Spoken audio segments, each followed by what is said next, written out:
Hello दोस्तों, आप सभी का स्वागत है हमारे चैनल शाश्वत फिजिक्स से सीधी बाबा। देखिए, आपकी जो पर्यावरण संरक्षण मंडल में परिचारक की भर्ती है ना। और उसी को लेके हमारी क्लासेस जो है अभी वर्तमान में देखिएगा सामान्य विज्ञान का चल रहा है। उसमें आज हम लोग पढ़ने वाले हैं जो आपका रक्त परिसंचरण तंत्र एवं रक्त विज्ञान है ना, ये आपके सिलेबस का हिस्सा है। तो मैं कोशिश करूंगा कि रक्त परिसंचरण तंत्र से संबंधित सभी चीजें है ना एक क्लास में हम लोग क्या तो जितना मैक्सिमम चीजें को कवर कर पाए। ठीक है, तो चलिए क्लास को कंटिन्यू करते हैं। और देखिएगा सबसे पहले यहाँ पे, तो ये जो है ना हमारे हृदय का जो है, याद रखिएगा, ये हमारे हृदय है और इसी होकर क्या है, ब्लड जो है पूरे बॉडी में क्या होती है, मूव करती है ना। इसी से होकर हमारी हृदय से ही होकर जो खून है हमारे पूरे शरीर में है ना, मानव शरीर के सभी अंगों तक क्या होती है, पहुंचती है। तो आप ये देख पाएंगे, ये जो है महाशिरा का हिस्सा होता है ना, ये जो है, ठीक है, ये आपको याद रखना है। उसी प्रकार ये जो है क्या है, तो फुसफुसी धमनी है, माफ करिए, फुसफुसी सिरा होता है, जिसको क्या तो प्लमनरी वेंस के नाम से हम लोग जानते हैं। ये जो है आपका, ये जो है ये दायां आलिंग का हिस्सा होता है। और इसके नीचे आप क्लिक देखेंगे, ये वाला हिस्सा, ये जो है आपका क्या तो याद रखिएगा, ये जो है पूरा, ये होता है दायां निलय है ना। उसी प्रकार यहाँ पर ये बड़ा स्ट्रक्चर आप देखेंगे, ये जो है होता है क्या है, तो ये महाधमनी होती है ना। वैसे डायग्राम में सब आपको समझ में आ जाएगा, ये जो है फुसफुसी धमनी होती है, ठीक है, जिसको क्या तो प्लमोनरी हम लोग आर्टरी के नाम से जानते हैं। और ये दोनों आपका जो है ना, ये क्या है तो फुसफुसी सिरा है। और उसके बाद यहाँ पे देखिएगा, ये जो है फुसफुसी सिरा होता है, और उसके बाद ये जो है कौन सा तो बायां आलिंद है। और नीचे क्या होता है, आपका बायां निलय आपको देखने को मिलता है। ठीक है, डायग्राम में एक एक चीज बहुत क्लियर से यहाँ पे लिखा हुआ है, और आप इन सब चीजों को बहुत अच्छे से समझ पाएंगे। ठीक है, आप इसको देखना है, आपको खुद से थोड़ा बहुत क्या करना है, रीड करने की कोशिश करनी है। ठीक है, ताकि कॉन्सेप्ट आपके बहुत अच्छे से क्या हो, क्लियर हो। ठीक है, वैसे भी है ना, डायग्राम बहुत सुंदर से दिख रहा है, ठीक है, एचडी क्वालिटी में है, तो आप इसको ठीक है दो चार बार क्या करेंगे, इस तरीके से पढ़ेंगे तो तब क्या ये आपको याद हो जाए। चलिए आगे बढ़ते हैं। देखिएगा, तो परिसंचरण तंत्र का त्रिस्तंभ अवलोकन है ना, ये आपको क्या होता है, इस पर ध्यान देना है। सबसे पहले तो हृदय, हमारे ये हृदय का हिस्सा, तो ये मुख्य पंपिंग अंग है। ये क्या करता है, पंप करने का काम करता है। तो पंप करने के कारण होता क्या है कि हृदय जो है ना, फैलता और सिकुड़ता है। तो जब ये क्या होता है ना, जब ये होता है, फैलता है, तो खून इसमें क्या होता है, जमा होता है। और जब ये सिकुड़ता है, तो हृदय से खून जो है, हृदय से खून जो है ना, मानव शरीर के पूरे अंगों तक क्या होता है, पहुंचता है। अब इसके बाद जो खून होता है, जो ब्लड होता है, वो क्या होता है, तो याद रखिएगा, तरल संयोजी ऊतक होता है। ठीक है, उसके बाद जो रक्त वाहिकाएं हैं, तो रक्त वाहिकाएं जो है क्या करती है, खून को एक स्थान से दूसरे स्थान पर ले जाने का काम करती है ना। और खून दो प्रकार का, एक अशुद्ध खून होता है, दूसरा शुद्ध खून होता है। तो ये किसके माध्यम से जाती है, धमनी और शिराएं के माध्यम से क्या होती है, एक स्थान से दूसरे स्थान पर पूरे अंगों में क्या होती है, प्रवाहित होती है। ठीक है, और याद रखिए, खून जब पूरे अंग में पहुंचती है, तो खून के साथ अपने साथ क्या तो ऑक्सीजन को भी लेकर चलती है। ठीक है, चलिए आगे बढ़ते हैं। देखिए आपकी सर, ये हृदय की संरचना और स्थिति है, इसके बारे में थोड़ी, इसके बारे में है ना, थोड़ी देर पहले हम लोगों ने हिंदी में देखा था, यहाँ पे सारी चीजें क्या है तो इंग्लिश में है। ठीक, तो इस तरीके की स्थिति आपको देखने को मिलेगी। तो हृदय की स्थिति जब हम लोग देखते हैं, तो ये मानव शरीर में, याद रखिएगा, दोनों फेफड़ों के बीच, ठीक है, थोड़ा झुका हुआ आपको देखने को मिलता है। कहाँ पर, तो उसको थोरसिस कैविटी के नाम से जानते हैं। उसको क्या तो थोरसिस कैविटी के नाम से जानते हैं। उसी स्थान पर क्या है, दोनों फेफड़ों के बीच है ना, बाई और थोड़ा सा झुका हुआ है, ये क्या तो दिखता है। और हृदय का वजन जो है, पुरुष में 280 से 340 ग्राम होता है, और महिला में ये देखेंगे तो 230 से 280 ग्राम के आसपास देखने को मिलता है। और पूरा हृदय जो है चार कक्षों से, चार चैम्बर से मिलकर बना होता है ना, जिसमें दो आलिंद होते हैं। ठीक है, दो आलिंद होते हैं, जिसको अट्रिया कहते हैं हम लोग। दो आलिंद होते हैं जिसको हम लोग अट्रिया कहते हैं। ठीक है, ये ठीक छोटे तथा ऊपर होता है। ये क्या होता है, छोटा तथा ऊपर होता है ना। और उसके बाद दो नीला आपको देखने को मिलता है, जिसको वेंट्रिकल्स, ये बड़े और नीचे होते हैं, है ना। ये क्या होते हैं, बड़े और नीचे होते हैं। ठीक है, इतनी चीजें याद रखना। याद रखिएगा, जो बायां नीला लेफ्ट आपका वेंट्रिकल है, वो सबसे बड़ा होता है। लेफ्ट आपका जो वेंट्रिकल है, ठीक है, ये वाला जो है, ये क्या होता है, सबसे बड़ा होता है ना। इन सब में क्या देखने को मिलता है, ये सबसे बड़ा देखने को मिलता है।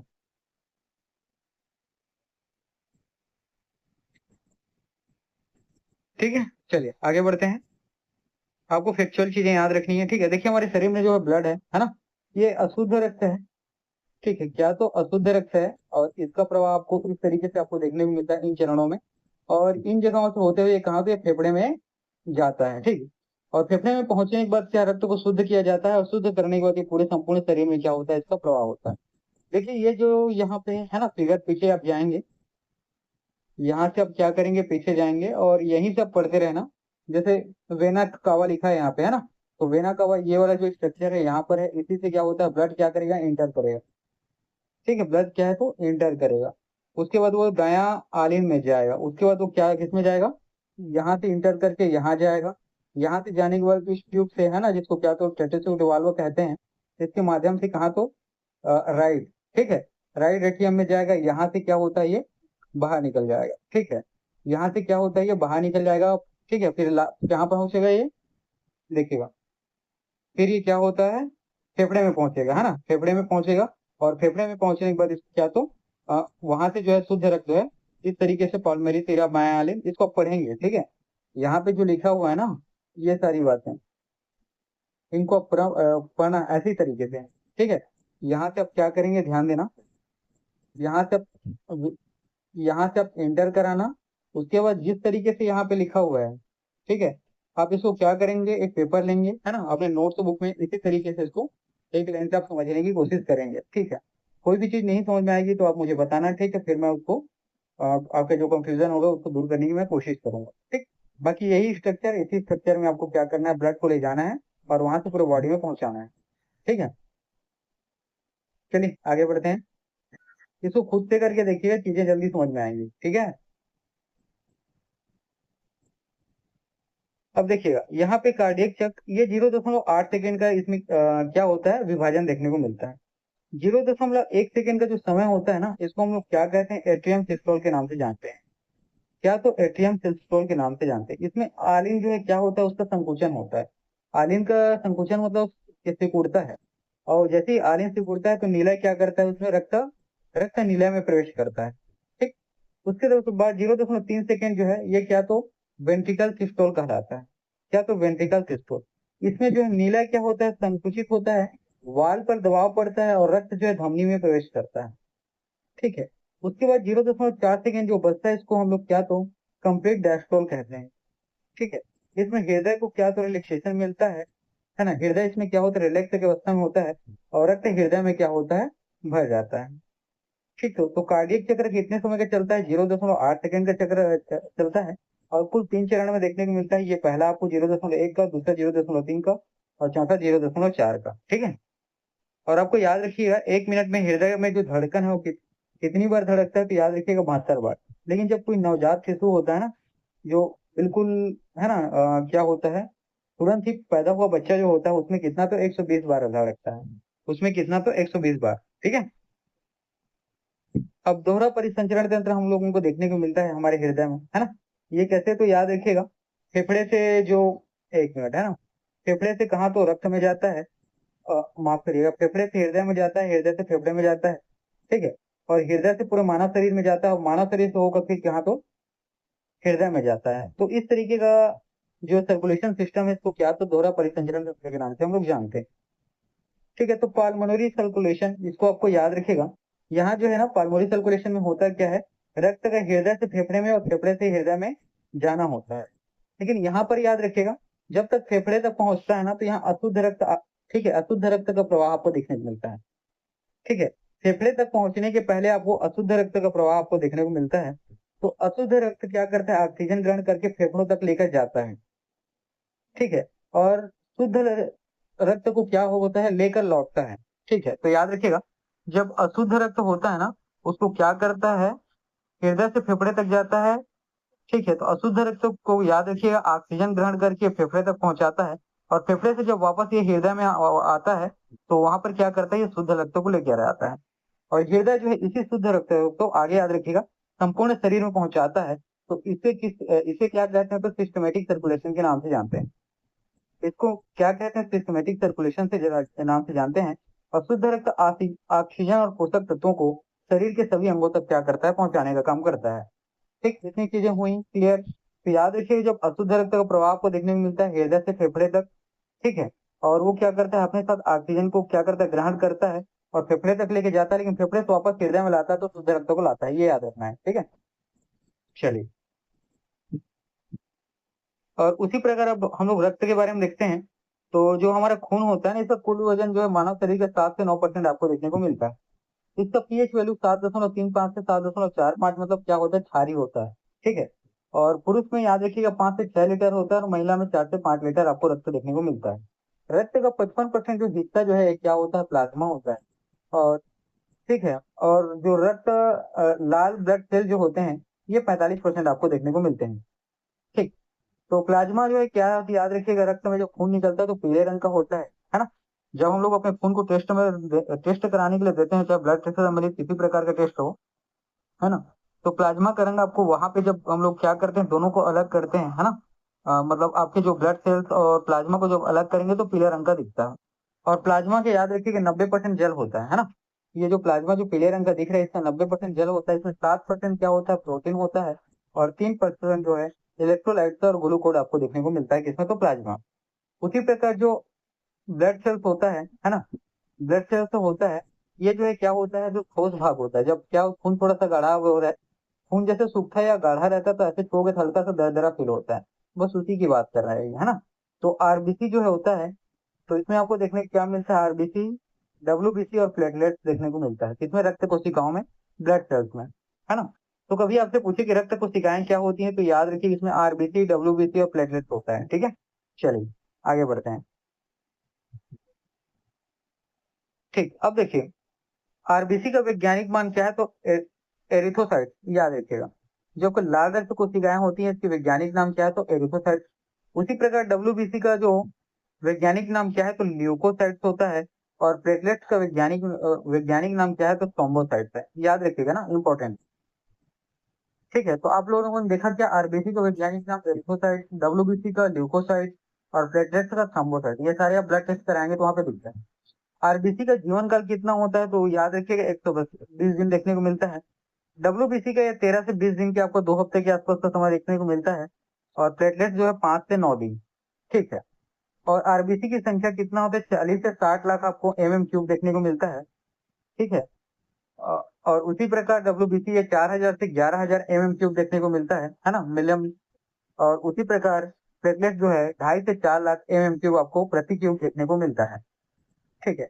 आरबीसी के बारे में याद रखिएगा, ये ऑक्सीजन और कार्बन डाइऑक्साइड का क्या तो परिवहन करने का काम करता है। और इसमें हीमोग्लोबिन 95% और हीम जो है 5% मिला होता है ना। तो आरबीसी के बारे में याद रखिए, ये ऑक्सीजन और कार्बन डाइऑक्साइड को परिवहन करने का काम करता है पूरे बॉडी में। और जिसमें आरबीसी में 95% क्या होता है, हीमोग्लोबिन होता है, जिसके कारण इसका रक्त का रंग जो है लाल दिखाई देता है। और 5% इसमें हीम होता है। डब्ल्यूबीसी हमें किसी भी प्रकार के इन्फेक्शन से बचाने का काम करता है, मतलब प्रतिरक्षा करता है ना। और उसी प्रकार प्लेटलेट जो है रक्त का थक्का बनाने का काम करता है, ब्लड का क्लॉटिंग करने का काम करता है, ठीक है। और आरबीसी और डब्ल्यूबीसी का अनुपात याद रखेंगे 600:1 होता है ना। आरबीसी और डब्ल्यूबीसी का अनुपात कितना होता है, 600:1 होता है। चलिए अब डब्ल्यूबीसी के बारे में ध्यान दीजिएगा यहाँ पे। तो डब्ल्यूबीसी की में याद रखिएगा, इसमें आप लोग दो चीज देख पाएंगे। एक है करेकी, ठीक है, जिसको हम लोग को ग्रेनुलोकोसाइट्स कहते हैं। और दूसरा है अकरेकी, जिसको अग्रेनुलोसाइट्स कहते हैं हम लोग। ठीक, इतनी चीजें हुई। इसमें होता है न्यूट्रोफिल, ठीक है। ग्रेनुलोसाइट्स में क्या तो न्यूट्रोफिल्स देखने को मिलता है, ये कितना होता है, 60 से 70% होता है। ये क्या करना करता है, भक्षण करने का, माना खाने का काम करता है। किसको खाता है, तो बैक्टीरिया पर है ना, हमला करने का काम करता है, बैक्टीरिया को खाने का काम करता है, कौन, तो न्यूट्रोफिल। उसी प्रकार इओसिनोफिल्स, ये 1 से 6% के आसपास आपको मानव शरीर में किसमें देखने को मिलता है, डब्ल्यूबीसी में। और ये एलर्जी के लक्षणों से रक्षा करता है ना। किसी भी प्रकार मान लो आप लोगों ने किसी स्थान पे गया या आपने कुछ खाया पिया, ठीक है, धूल मिट्टी या सन लाइट से क्या होता है, किसी की एलर्जी होती है, तो उनको ये बचाने का काम करता है। उसी प्रकार बासोफिल, ये 0 से 1% देखने को मिलता है। ये अस्थमा में क्या करता है, अपनी भूमिका को निभाता है ना। अस्थमा एक, ठीक है, खांसी की जो है ना, बहुत आगे की है ना।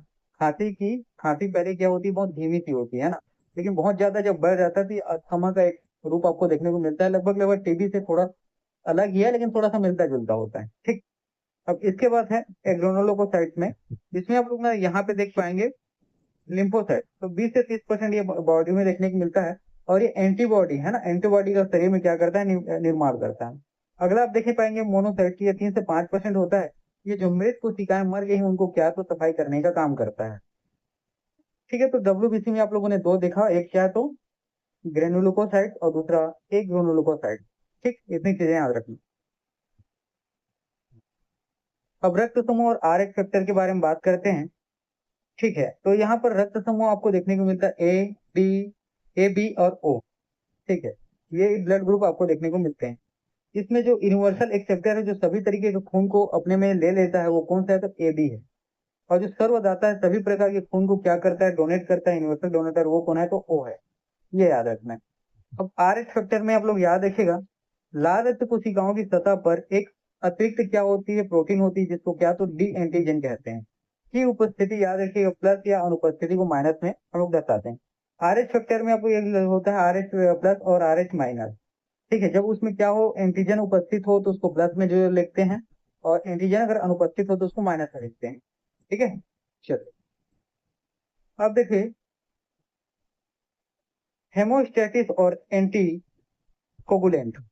ठीक है, तो थोड़ी देर पहले हम लोग रक्त का थक्का, जिसको ब्लड क्लॉटिंग कहते हैं, इसके बारे में हम लोगों ने थोड़ा सा पढ़ा था। अब देखिए इसके बारे में, तो प्लेटलेट जो जब शरीर के बाहर है ना घाव लगता है, तो वहां पे अगर रक्त का थक्का जम जाता है, ठीक है, रक्त का थक्का जम जाता है, तो है ना, तो इसमें मदद कौन करता है, तो प्लेटलेट्स करता है। इसमें मदद कौन करता है, तो प्लेटलेट्स करता है। देखिएगा, जो थ्रोम्बोसाइट्स है, जिसको हम प्लेटलेट्स के नाम से जानते हैं, है ना, ये शरीर के बाहर घाव लगने के बाद रक्त का थक्का, हेमोटेसिस, है ना, बनाने में क्या करता है, सहायता करता है। इसका मतलब ऐसा है, देखिए आपका, आप क्या है ना, अपने घर से निकले और मान लीजिए आपके हाथ में कहीं पर कट का निशान आ गया, तो जैसे कटता है वहां से खून बहने लगता है, लेकिन थोड़ी देर जब हम उसको दबा के रखते हैं, उसके बाद क्या होता है, वो खून निकलना बंद हो जाता है। क्यों? क्योंकि रक्त का थक्का जो है शरीर के यहाँ पर क्या है, तो बाहर है ना, शरीर के जो है बाहरी हिस्से पर क्या हुआ है, आपको चोट लगी है। तो यहाँ पर क्या होता है, ठीक है, जो हेमाटोसिस है, ये क्या करता है, सहायता करता है यहाँ पर। उसी प्रकार हिप्रिन, ये जो है इंटरनल थ्रेड कहलाता है। देखिए रक्त का थक्का, जो ब्लड क्लॉटिंग है ना, हेमोस्टैटिस, यहाँ पर क्या देखने को मिलता है आपको, यहाँ पे जो रक्त का थक्का है वो शरीर के बाहरी अंगों पर लगता है, और हिप्रिन में क्या होता है, जो रक्त का थक्का जमता है वो शरीर के अंदर में चोट लगता है ना, शरीर के आंतरिक हिस्से में क्या होता है, वहां पे वो क्या करता है, ठीक है, रक्त का थक्का बनाता है। जैसे देखिएगा आप, और जैसे हिप्रिन है, इसका निर्माण कहाँ होता है, तो लिवर में होता है, ये आपको याद रखेंगे। जब शरीर के अंदर जो है, याद रखिएगा, कहीं पर चोट लग जाता है ना, शरीर के आंतरिक हिस्से में चोट लग जाता है, जो हमें क्या होता है, बाहर से अब दिखाई देता नहीं है, लेकिन क्या होता है, जैसे कि अब बाहर में चोट लगा तो वहां पे खून क्या बाहर निकलते रहता है, तो खून ना निकले इसको रोकने के लिए क्या होता है, ब्लड का क्लॉटिंग होता है, वहां पे रक्त का थक्का जमता है। लेकिन शरीर के अंदर चोट लगता है और वहां से खून का इसी तरीके से स्त्राव होता रहे, ठीक है, तो और वहां पे जो है क्या हो, रक्त क्या हो, क्लॉट बना ले, तो क्या हो जाएगा, फिर क्लॉट बना लेगा तो जो ब्लड का फ्लो का जो रास्ता है वो क्या हो जाएगा, ब्लॉक हो जाएगा, खून एक स्थान से दूसरे स्थान पे नहीं जाएगा। ठीक है, तो इससे क्या होता है, आदमी को आदमी को ज्यादा हेमरेज वाली कंडीशन, पैरालिसिस वाली कंडीशन, क्योंकि पूरे बॉडी में क्या होता है, खून का प्रवाह नहीं हो पाएगा। ठीक है, तो आपको क्या होता है, पैरालिसिस जैसा कुछ होने का, है ना, या कई बार होता है। ठीक है, वो क्या होता है, थोड़ा सा आत्मघाती जैसा होता है ना, खतरनाक होता है। मान लीजिए शरीर के अंदर क्या हो गया, क्लॉट जम गया है, रक्त का थक्का जम गया है, और खून जो है एक ही स्थान से दूसरे स्थान पे पूरे बॉडी में क्या होता है, एक सर्कुलेट नहीं हो पा रहा है। ठीक है, तो ज्यादातर चांसेस है कि वहाँ पैरालिसिस या हेमरेज जैसा कुछ है। अगर वो हृदय में है तो हार्ट अटैक, है ना, इस तरीके की चीजें आपको देखने को मिलती है। तो वहां पर शरीर के अंदर ब्लड क्लॉटिंग ना हो, इसके लिए क्या होता है, हेपरिन वहां पर मदद करता है, और वो शरीर के अंदर होने वाले, है ना, इस प्रकार की जो रक्त का थक्का जमने, उसको क्या होगा, तो रोकने में मदद करता है। इसीलिए इसको क्या तो इंटरनल फिट के नाम से जानते हैं। ठीक, चलिए अब आगे बढ़ते हैं ना। अब देखिए, जो इम्यूनिटी है ना, इसके बारे में हम लोग देखते हैं कि बीमारियों से शरीर लड़ता कैसे है। तो प्रतिरक्षा तंत्र, जिसकी इम्यूनिटी सिस्टम हम लोग कहते हैं, ये दो प्रकार का देखने को मिलता है। एक प्राकृतिक और जन्मजात, जो हमें क्या होता है, ठीक है, अपने जन्म से मिला होता है, ये सामान्य रक्त प्रणाली होती है। दूसरा होता है उपार्जित या अर्जित, जिसको हम लोग क्या कहते हैं, एक्वायर्ड कहते हैं। ये कैसा है, जैसे कोरोना काल में आप लोग सभी लोगों ने वैक्सीन लगवाया ना, बस वैसा ही है। ठीक है, जिसको क्या किया जाता है, तो बाहर से हमें इम्यूनिटी बूस्टर के तौर पे उसको लेते हैं, है ना, बॉडी में। तो एक एक्टिव होता है, दूसरा होता है पैसिव होता है। एक्टिव याद रखिएगा, शरीर स्वयं एंटीबॉडी बनाता है ना, किसी संक्रमण के बाद या टीकाकरण के बाद। ठीक, ये क्या होता है, एक्टिव होता है। और उसी प्रकार निष्क्रिय, इसे बनी बनाई एंटीबॉडी शरीर में डाली जाती है, जैसे माता से शिशु को, या एंटीटॉक्सिन इंजेक्शन। ठीक है, तो इसको याद रखिएगा आप लोग कि इम्यूनिटी दो प्रकार का होता है बॉडी में, एक जन्मजात जो बहुत सामान्य से होता है, दूसरा किसी बीमारी विशेष से लड़ने के लिए, जैसे कि हम लोग कोरोना के दौरान हमें जो है ना, जो वैक्सीन लिया था, वो है इससे संबंधित। ठीक है, चलिए आगे बढ़ते हैं। यहाँ पे देखिएगा, जो हृदय रोग है और उसमें किसी प्रकार की अगर त्रुटियां आती हैं, विकृति आती है, उसके बता दो। एक है एंजाइना। ठीक, या इसमें होता क्या है कि जो हृदय की जो मांसपेशी है ना, उसमें रक्त और ऑक्सीजन की प्रवाह की कमी आपको देखने को मिलती है, जिसके कारण शरीर में क्या होता है, तो दर्द होता है। दूसरा, हार्ट फेलियर। जब हृदय के अंदर शरीर की, ठीक है, जो मेटाबॉलिज्म में मांग के अनुसार पर्याप्त, है ना, इसको कहने का मतलब सिंपल ये है कि हार्ट फेलियर तभी होता है जब हृदय में जो है ना, हमारे शरीर की जितनी क्या है, रक्त की मांग होती है ना, जितने समय में, उतने समय में ये क्या करता है, उतना पूरा नहीं कर पाता है, तो वहां पे हार्ट फेलियर आपको देखने को मिलता है। उसी प्रकार अतालता। ठीक है, इसमें क्या होता है, दिल की धड़कन जो है ना, सामान्य रूप से नहीं, कई बार बहुत तेजी से चलती है या बहुत धीमी गति से चलती है। ठीक है, तो इस तरीके का कंडीशन आपको देखने को मिलता है। इसमें जो है ना, शरीर, पूरे बॉडी में ऐसा लगता है कि धक धक की आवाज आपको सुनाई देगी।